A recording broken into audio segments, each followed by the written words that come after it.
Bonjour et merci. Merci de m'avoir invité sur votre plateau. Moi, c'est le révérend pasteur Céleste. Je suis pasteur à l'église Seva, ici à Lubumbashi. La liberté peut être définie d'une manière simple, comme le fait de rendre quelqu'un libre. Et nous n'allons pas rester dans la logique purement scientifique. Si nous allons contrôler, nous allons entrer dans l'angle où nous voulons un peu partager cet après-midi. Il s'agit de notre liberté en Christ.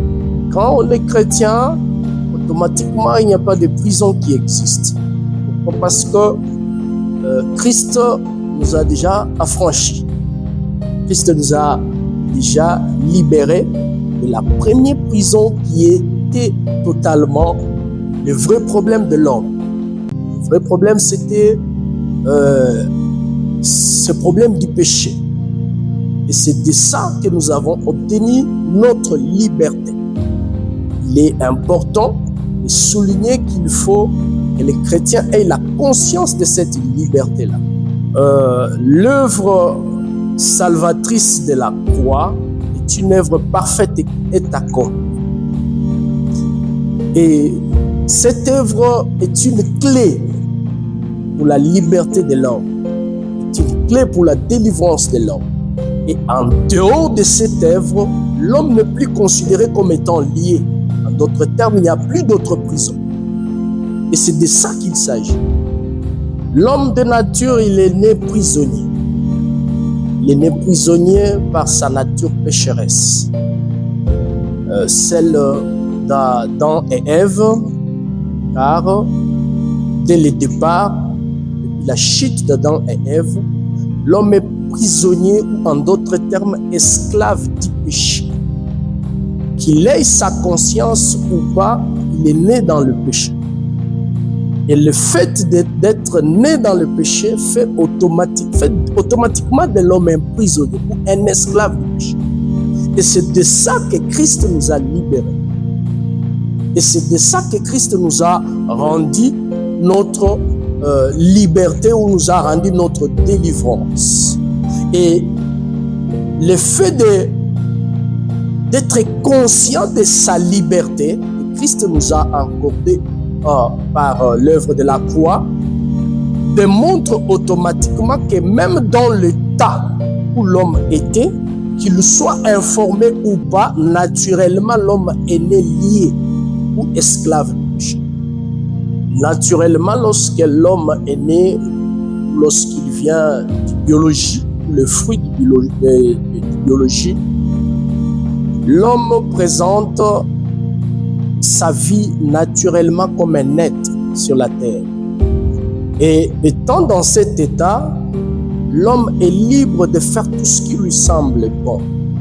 L'homme est libre de toucher à ce qu'il est plus, à tout ce qu'il cherche, à tout ce qu'il a besoin. Il est libre d'aller où il veut. Et lorsque l'homme croise Christ dans sa vie, la direction de la vie de l'homme change. L'homme n'est pas dépendant totalement de sa nature biologique.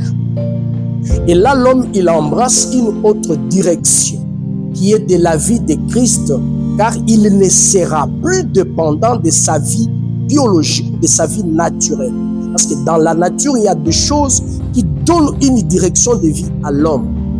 Dans le monde, il y a des choses qui font de l'homme dépendant d'une autre structure morale. Et lorsque Christ vient et il accomplit l'œuvre de la croix, il donne à l'homme une autre direction. Et cette fois-là, l'homme ne dépend totalement pas du biologique, ou de ce qui est naturel, ou de ce qui est lié du monde, où l'homme ne dépend pas totalement, pour bien parler, il ne dépend pas totalement de ce qui est d'Adam et Ève. Parce qu'il s'agit d'eux qui sont les premiers à avoir commis le péché, qui a fait pécher toute l'humanité. Et lorsque l'homme est né, il est né dans cette lignée-là du péché d'Adam et Ève. Et automatiquement, lorsque l'homme vit, il vit dans ça. S'il n'a pas Christ. Et lorsqu'il reçoit Christ, il prend une autre direction. Il ne dépend totalement pas de ce qui est du monde ou de ce qui est naturel ou de ce qui est charnel. Mais il prend une autre dimension. Mais le plus important, c'est que nous devons appeler et nous devons être conscients de cette liberté-là. Il y a des signes qui prouvent que l'homme n'a pas encore atteint sa liberté en Christ. Il y a une forme de liberté de vie à tout ce qui est du monde. Il y a une forme d'indépendance liée à tout ce qui est du monde. Je vous rappelle que le monde est gouverné par le malin, comme la Bible le dit. C'est-à-dire dans le monde, il y a des choses que le diable donne comme des plaisirs du monde. Et l'homme qui n'a pas encore atteint sa liberté en Christ, il se sent libre de commettre toutes sortes de choses qui existent dans le monde. Par exemple, s'enivrer de l'alcool, par exemple, commettre de l'impudicité, par exemple, admirer ce qui ne t'appartient pas ou vouloir à tout prix récupérer ce qui ne t'appartient pas, allant jusqu'à convoiter peut-être la femme de quelqu'un alors qu'elle est la femme d'autrui. Tout ça, l'homme naturel ou l'homme biologique ou l'homme d'Adam est libre de vivre dans tout ça parce que lui, il ne se sent pas qu'il a un problème. Et lorsque il reçoit sa liberté en Christ, ces choses deviennent un peu compliquées pour lui. L'homme ne trouvera plus de plaisir dans ça. Il ne trouvera plus le plaisir dans ce qui est du monde. C'est là même le problème de l'Église. Il faut que l'Église ait la conscience de sa liberté. Il faut qu'un chrétien soit conscient de sa liberté en Christ. Si les chrétiens ne sont pas conscients de leur liberté en Christ, ils penseraient qu'ils dépendent de la spiritualité de leurs pasteurs, de leurs évêques ou encore de leurs prophètes. Et ce sont des choses qui nous mènent dans un terrain où vous avez des chrétiens qui ne développent pas leur vie spirituelle en Christ. La Bible dit, la parole elle est venue vers les siens et les siens l'ont rejetée. Mais à tous ceux qui l'ont reçu, à ceux qui ont cru à son nom, cette parole a donné le pouvoir à ceux qui l'ont reçu de devenir enfants de Dieu. C'est-à-dire, l'homme qui a reçu Christ dans sa vie devient enfant de Dieu. Mais le plus grand problème de cet homme-là n'est pas du fait qu'il a été sauvé, mais le plus problème c'est que, est-ce qu'il est conscient? Est-ce qu'il est conscient qu'il est libre? Si l'homme n'est pas conscient de sa liberté, il se laisserait manipuler par d'autres. La Bible dit, tout m'est permis, mais tout n'est pas utile. Dieu, je ne pense pas qu'il est contre l'évolution de la technologie. Mais le problème est que l'homme conscient de sa liberté doit savoir comment s'appliquer vis-à-vis de la technologie et de la manière dont les choses évoluent dans le monde. Moi, je ne pense pas que si Jésus était aujourd'hui dans sa chair, il n'allait pas utiliser un iPhone. Nécessairement, il allait utiliser un iPhone. Donc, tout dépend de la manière dont vous regardez face à l'évolution de la technologie et vous avez conscience de ce que vous êtes. La Bible dit, je crois que c'est dans Ephésiens chapitre 3, le verset, je crois, 10 ou 12, où la Bible dit que c'est par l'Église que le monde doit connaître l'infinie sagesse de Dieu. Ça signifie en d'autres termes que même si la technologie évoluait comment, l'Église ou quelqu'un qui est libéré ou quelqu'un qui a été sauvé par Christ doit savoir comment se regarder face à ça. C'est ainsi que la Bible dit, ne vous conformez pas au siècle présent. Vous devez vous regarder face à vous. Vous imaginez, entre guillemets, la manière dont tu utilises ton téléphone alors que tu es quelqu'un libéré par Jésus. La liberté est un choix. La Bible dit à tous ceux qui l'ont reçu. c'est-à-dire à ceux qui ont choisi de le suivre. Il est venu vers les ciels, cette parole qui est Jésus-Christ, il est venu vers les siens, et les siens l'ont rejeté. Alors lorsque les siens le rejettent, il se tourne vers ceux qui peuvent l'accepter, c'est-à-dire il faut un choix. Et lorsqu'on découvre qu'on a besoin d'une liberté, je vous donnerai Actes des Apôtres chapitre 16. La Bible dit lorsque Paul et Silas sont dans la prison, quand l'ange intervient pour leur liberté, il y avait un garde, un géolien, que la Bible appelle, que cet homme-là, lorsqu'il se rend compte que Paul et Silas sont libérés, automatiquement ça devient son problème à la prison. Donc celui qui devait en pâtir. Et j'aime la question qu'il pose à l'apôtre Paul. Il dit, que dois-je faire? N'est-ce pas? Il est au milieu de ce qu'il doit choisir. Qu'est-ce qu'il doit faire? Que dois-je faire pour être sauvé? Parce que ici, c'est moi le condamné. Si vous êtes parti, parce que je ne saurais pas vous retenir, les chaînes sont tombées par miracle, moi je n'ai pas la capacité de vous retenir. Alors si vous êtes parti, moi je deviens prisonnier. Alors, pour être sauvé, que dois-je faire? Et l'apôtre Paul lui dit, crois. Fais ton choix. Crois au Seigneur Jésus. Et tu deviens automatiquement libre. Tu deviens automatiquement libre. Dans le chapitre 5, le verset 1er, l'apôtre Paul dit, c'est pour notre liberté que Christ nous a affranchis. Et les plus grands problèmes des chrétiens, est-ce qu'en réalité ils sont conscients de leur liberté? Si les chrétiens ne sont pas conscients de leur liberté, ils seraient tous emportés par les vents des doctrines. Parce que si vous n'êtes pas conscient de votre liberté en Christ, cette liberté qui vous ouvre la voie à la communion avec Dieu, cette liberté qui vous ouvre la voie à la dépendance à Dieu, cette liberté qui vous ouvre la voie à la vie avec Dieu, parce que vous étiez autrefois sans Dieu. Et lorsque Christ vous rend libre, il vous amène dans le terrain de Dieu, où vous allez communiquer avec Dieu, où vous allez parler avec Dieu. Êtes-vous conscient que vous êtes libre, ou bien vous attendez que votre pasteur fasse ce qui est de votre vie spirituelle? C'est ce qui se passe dans l'église actuelle. Vous vous rendrez compte que les gens sont plutôt dépendants de leur leader. Et ils ne sont pas conscients de leur liberté en Christ. Lorsqu'on fait un choix, on décide de suivre Christ, on n'a plus de vie, c'est-à-dire je n'ai plus ma vie. Ce n'est plus moi qui vis, c'est Christ qui vit en moi. Que faudrait-il faire pour ne plus revenir dans ce qu'on faisait autrefois? Je pense qu'il y a un élément qu'il faut souligner sur ce point. L'homme, lorsqu'il est libéré par Christ, il doit embrasser une nouveauté de vie.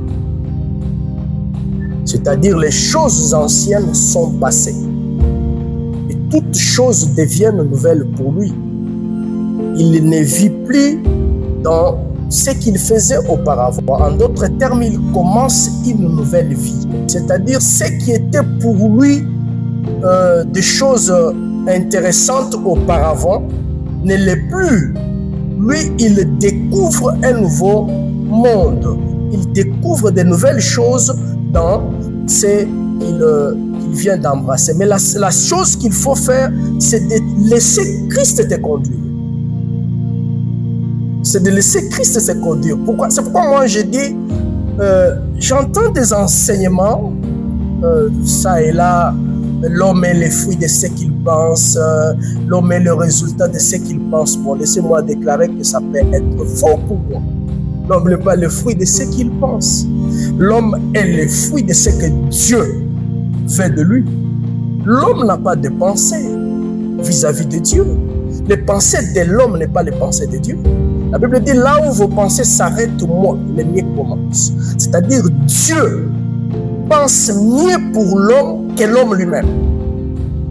Alors si vous dites que l'homme est le fruit de ce qu'il pense, les pensées de l'homme sont contraires à celles de Dieu. L'homme aime le plaisir du monde. L'homme aime ce qu'il attire. Est-ce que c'est ce que Dieu veut de vous?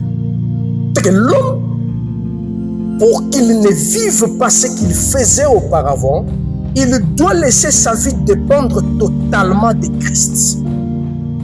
Parce qu'un esclave n'a pas de droit. Un esclave n'a que le devoir. Un esclave ne peut pas manger tant que le maître n'a pas encore mangé. Alors si nous sommes esclaves de Christ, c'est que moi, ma vie n'a pas d'importance. Il faut que Christ, mon maître, mange premièrement.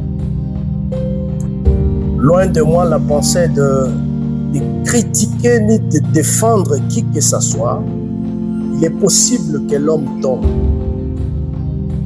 Il est possible que l'homme commette des erreurs. Mais il est aussi possible dans cette conjoncture que l'homme marche totalement sans commettre trop d'erreurs avec Dieu. Alors, il y a des hommes de Dieu qui peuvent arriver à commettre des erreurs comme vous le dites. Ils peuvent tomber, ils peuvent faire n'importe quoi. Mais le problème, c'est le point de départ. Est-ce que l'homme de Dieu, l'appelé de Dieu, est-il conscient de ce qu'il est? C'est ainsi que je parle ici de la liberté. Est-ce que sommes-nous conscients de ce que nous sommes en Christ? Est-ce qu'il y a des choses qui nous sont permis ou bien qui nous est permis en Christ? Y a-t-il des erreurs que nous, en tant qu'enfants de Dieu, nous devons commettre? C'est là qu'il y a le problème. Lorsque nous sommes conscients de ce que nous sommes, il y a même des endroits où on ne peut pas fréquenter. Il y a des milieux où on ne peut pas aller. Pourquoi? Parce qu'en tant que moi, tel que je suis, je ne peux pas aller telle part. Pourquoi tu ne peux pas aller telle part? Parce que là-bas, je risque de commettre telle erreur. Alors, les brebis qui sont dans ce genre d'église, quel est leur sort? Bon, nous sommes dans le monde où il y a beaucoup de choses. Nous sommes dans le monde où le diable a utilisé beaucoup de manœuvres pour envoûter l'église, pour étouffer les uns et les autres. Il y a ce que Dieu prendra en charge parmi eux. Et il y a ceux qui prendront aussi conscience de ce qu'ils sont. Et ils diront, la Bible dit ceci, c'est par la foi que Moïse, devenu grand, refusa d'être appelé le fils de la fille de Pharaon. C'est une prise de conscience. Lorsqu'on prend conscience de ce qu'on est, il y a des appellations que tu ne vas pas accepter qu'on t'appelle. Il y a des identités que tu ne voudras pas qu'on t'attribue. Il y a des choses que tu vas commencer à refuser. Libérer pour rendre libre. Les gens suivent des hommes à l'église. Les gens disent qu'ils sont fanatiques des autres. Les leaders des églises actuelles, les leaders, parce que je parle un peu de l'église en général, il faut savoir faire la différence. Il y a l'église universelle qui est le corps de Christ, il y a aussi nos églises locales. Les leaders des églises locales qui nous dirigent ont-ils réellement enseigné la Bible pour que les chrétiens prennent conscience de leur liberté en Christ? Ou bien ils les ont manipulés par certains enseignements pour que les chrétiens dépendent d'eux? C'est là où il y a le problème. Et lorsque un fidèle vient à l'église dépendant du pasteur, c'est celui que tu verras en cours de route en train d'insulter les autres parce qu'ils ont cité son pasteur. Celui-là, lui, ne connaît même pas ce qu'il est allé faire à l'église. Lui, il a suivi l'homme de Dieu. Et le danger dans ça, c'est que nous ne sommes pas en train de former des disciples. Nous sommes en train de former des monstres qui vont rendre la vie de l'Église difficile. C'est ainsi que vous allez vous rendre compte qu'à forme de cette ignorance qui demeure dans l'Église, on a comme l'impression, entre guillemets, que l'Église n'a plus sa puissance. Pourquoi? Parce que plusieurs n'ont pas ceux qui cherchent à développer leur capacité en tant qu'enfants de Dieu dans l'Église, mais ils dépendent totalement de leur leader. Et les leaders, certains leaders sont contents pour ça. Ils aiment cette manipulation, ils aiment que les gens dépendent totalement d'eux, ils aiment que les gens les appellent à tout le temps. Oh papa, j'ai besoin de la prière, la tête me fait mal. Quand est-ce qu'un chrétien quittera la dimension d'appeler son pasteur pour qu'il prie pour lui parce que la tête le fait mal? Est-ce qu'il est conscient qu'il a été rendu libre? Est-ce qu'il est conscient de sa liberté? Le résumé de ce message, c'est que nous faisons appel à la conscience des enfants de Dieu pour qu'ils aient l'information sur leur état en Christ, qu'ils connaissent qui ils sont, parce que nous avons été libérés pour libérer les autres. C'est-à-dire, lorsque je deviens enfant de Dieu, c'est pour que mon état en tant qu'enfant de Dieu puisse être bénéfique pour ceux qui ne le sont pas encore. Je vais leur donner le témoignage de Christ, de ce que Christ a fait de moi, pour qu'ils deviennent aussi comme moi. Alors, si les chrétiens ne sont pas formés, ne sont pas enseignés, ne sont pas éduqués pour qu'ils aient l'information et la connaissance de ce qu'ils sont, l'Église prendra plusieurs temps à avoir un impact socio-culturel qui fait en sorte que dans la société, nous ayons des chrétiens libérés ou affranchis. Alors, je fais appel aux leaders des églises. Je fais appel aux prophètes, aux docteurs, aux hommes de Dieu qui encadrent, qui dirigent les églises. Enseignez aux enfants de Dieu ce qu'ils sont en Christ. Rendez-les libres, car Christ les a déjà rendus libres. Arrêtez de vouloir vous former une idéologie ou un excès de pensée, où les hommes doivent vous suivre que vous, où les enfants doivent vous suivre que vous. Même dans leur propre maison, ils sont incapables de prier, ils sont incapables de lire leur Bible, ils sont incapables de comprendre comment Dieu parle. Nous disons souvent Dieu parle tantôt d'une manière, tantôt d'une autre. Mais si tu poses à un chrétien, dites-moi la seule manière dans laquelle Dieu parle. Il y a des chrétiens qui ne savent pas comment Dieu parle. Pourquoi? Parce que les leaders ont fait à ce que tout tourne autour de sa personne. Alors que la personne qu'il faut enseigner, c'est Christ. Que les gens parviennent à la connaissance de Christ. Que les gens parviennent à la connaissance de Dieu. Que les gens parviennent à connaître quelle est leur identité en Christ, afin qu'ils deviennent libres. Christ ne viendra pas prendre les fanatiques de tel pasteur. Il viendra prendre les hommes que lui a affranchis et rendus libres. Les chrétiens doivent connaître leur liberté en Christ. Ils ne dépendent pas de la spiritualité totale du pasteur, mais ils sont enfants de Dieu. C'est qu'ils sont libres de grandir. Il y a des chrétiens enfants, il y a des chrétiens faibles, il y a des chrétiens qui peuvent venir aujourd'hui dans le Seigneur, mais demain, il ne doit pas seulement rester enfant dans le Seigneur.